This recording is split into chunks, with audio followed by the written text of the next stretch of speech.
Okay, guys, so today I am so excited about my next guest. Guys, you know my journey as into real estate and how it has impacted my life since 2016.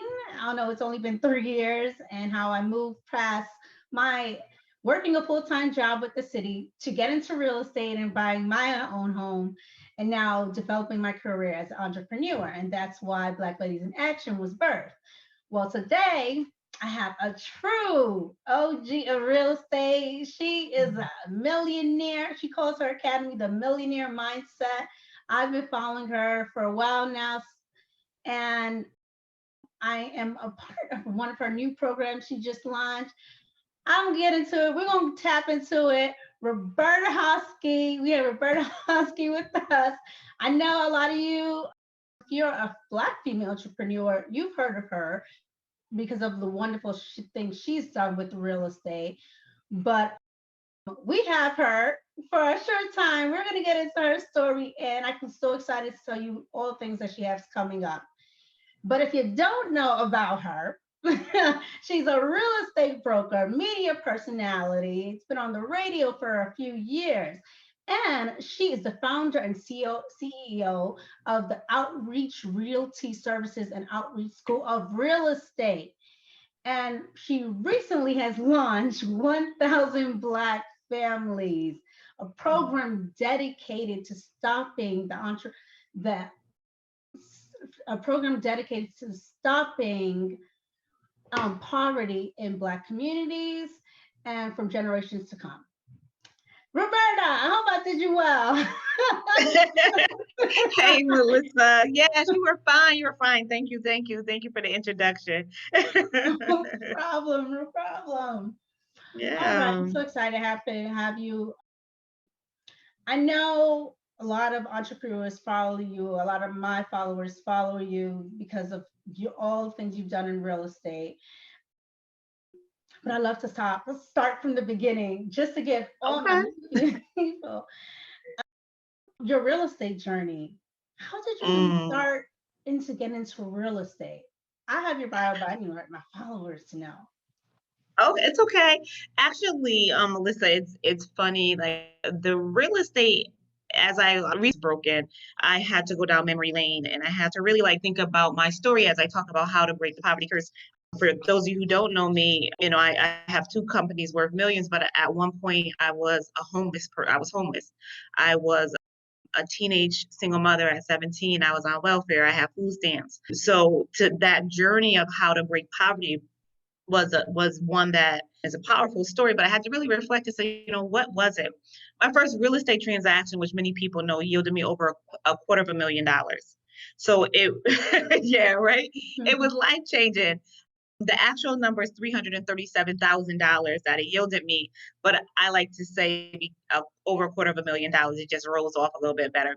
But really, I didn't. The truth be told, Melissa, I didn't get in real estate saying I'm going to be this real estate guru. I wasn't getting into real estate saying that I am about to become a millionaire and I'm about to take over and I'm about to be like the Wonder Woman for all Black people, Wonder Woman for all people wanting to get in real estate. That wasn't my thought process. Mm. The thought process, in all honesty, Melissa, I was just trying to survive. As I said before, my son, I had him at 17. I'm a girl from the projects, and I know what the project brings. I was smart enough to know cyclical poverty. And I knew that if someone didn't stop that cycle, that my son was going to become victim of poverty and his generation, curses are what I call it. Like his father was a hustler, he was a drug dealer, and I was a high school dropout at the time. So like, what were we gonna offer him? And his father was looking at 20 years. So it was like, what were we gonna offer him? And I really got into that first real estate transaction, Melissa, only because I was trying to find a place safe for my son to live. And check this out, I couldn't afford the rent there, but I was able to buy it. And so this is one of the reasons why I'm so passionate about the power of real estate and sharing with people that real estate can really change your life. It's just a matter of the way we think about it. A lot of us think we don't qualify. I was only making $9.14 an hour when I got that house. Yes. What?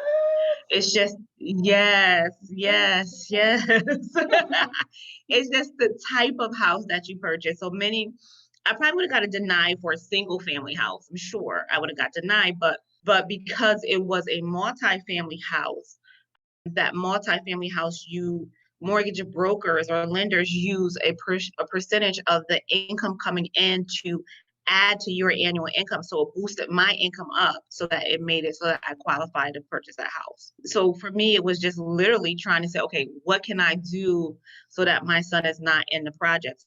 That was the thought process. And I was pushing, pushing, pushing. The other thing that I'll be remiss if I don't tell you, I am a woman of strong faith, and I'm going to put that out there. When I got into real estate, it wasn't like someone came and said, "Oh, let me show you this real estate thing or this real estate avenue." I was literally sorting mail, and at Yale, I was sorting mail, and there were these neon papers that I was putting in every doctor's mailbox, and it was something about that neon piece of paper that was drawing me. And you know how it looks like junk mail, but you're putting it in everyone's mailbox. And I literally, my heart was like pounding when I'm looking at this neon piece of paper. And so I took it and I like put it in my pocket. And I felt like I was robbing or doing something like illegal or something. It didn't, it was like a general letter. So it wasn't like made made to someone and I'm like taking it. It was a general one. It was going to a lot of mailboxes. I went to the bathroom and I opened up the neon piece of paper because I was like, why does everyone get this? Like, what is this? And my heart was just pounding. It was weird. And I opened it up and was invitation to a first time home buyer seminar. Yeah. So that was destiny, was divine. It was like I was drawn to this one piece of paper. I have to have so much mail, but this one piece of paper. So I don't believe in coincidences at all. I really believe that the position that I'm in today is a position that was divine, and only because um, of the heart to be able to help others and to show others and to be that face of no excuses. I'm a girl from the projects from the hood. If I do it, you definitely can. I love how, so you started, people when they put, I remember seeing Yale in your background and your internship, and that led to that opportunity. What was it when you went to Yale? Of course, you didn't think, yeah, I would stumble on, but you were looking for something. You were at that point in your life where you were looking for some kind of opportunity, right? And that kind of led you to see that piece of paper, because it could have been so many other things could have happened, but the fact that you were in the Yeah, right space, in the right frame of mind, and looking for possibilities, and you took that internship, and as you said, yeah. I'm a believer in the law of attraction. You know, I was really in a realm of looking for a better life for me and my son. Now, how that life was going to unfold, I didn't know, but I was in a realm of doing what I knew to do, which was the next best thing to better myself and personal development for my son. That's why I went back to school, right? I went to school. That's how I ended up, because I was a high school dropout. I went back to school for him. I got this job, this internship, trying to get off of welfare to provide a better place for him. And so it was just like when you're in a realm of seeking for better development, it's like doors will open. God will open up doors for you, whether you realize them or not. Like hindsight is 2020. When I tell the story now, it's like, wow, God, you funny. You had this whole thing set up. mhm, I just didn't know. So yeah. Hmm. before you knew, definitely, of course. Okay, so Hmm. and that broker was amazing. Probably he got you all set up. He got you into your first house, and that led to you getting into real estate. And did you get your real estate license after that? Let me tell you, my whole life is all setups. So everything is just like a setup. Like in the past has been a setup. I'm glad I got crystal clarity right now. But I didn't have my real estate license when I got into real estate. You don't need a real estate license to become a real estate investor. I didn't know. For me, it was just sheer numbers because that house just made numbers. It made number sense for me, and it provided affordable housing, so I didn't have to be on Section 8. Right. So that's the only thought process I had at the time. I had no idea this house I was sitting on $250,000 more than. I love that you said you didn't even know about, guys, she didn't even know about real estate, being a Oh, my license. professional. Yeah. And you My just, real estate license. yeah, getting Yeah. your real estate license. You just jumped head first. Yeah. So Yeah, no, I didn't have it. And you don't need a real estate license, like I said before, to become a real estate investor. So I was investing properties, flipping properties. I made most of my money flipping properties. And so that's what I love to do, flip properties. I live and breathe flipping. And so I was doing that before I got my license. But when I went to sell one of my houses, the real estate agent that was buying the house, so the house is being purchased by a real estate agent.